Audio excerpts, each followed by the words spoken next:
After a decade at the helm of the Teachers Service Commission, Nancy Macharia has officially stepped down, closing a significant chapter in Kenya's education sector. Her exit, however, leaves a vacuum. Legal hurdles have delayed the recruitment of her successor, raising questions about transparency in the process. For now, Mitei takes over in an acting capacity as the commission navigates the period of transition. After a decade at the helm, Teacher Service Commission CEO Dr. Nancy Macharia has officially begun her terminal leave, setting the stage for her retirement on June 30th, 2025.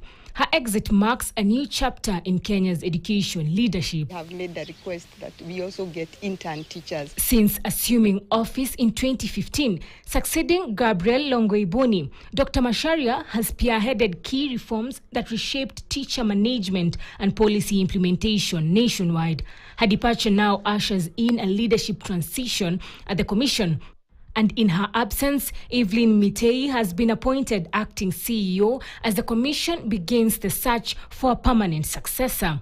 However, the process is facing legal headwinds. A recent court order halted the CEO recruitment following a petition by Thomas Musomi, who challenged the legality of the process. He claimed the vacancy was never formally declared and argued that the criteria, particularly the exclusion of non-degree holders, was discriminatory and unconstitutional. With the legal battle ongoing, Mitei will steer the commission amid uncertainty and growing scrutiny over its next.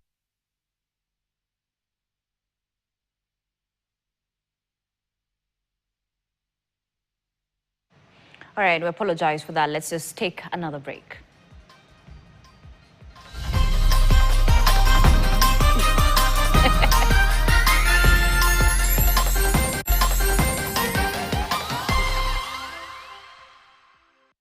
Hello, Pwani Twasija.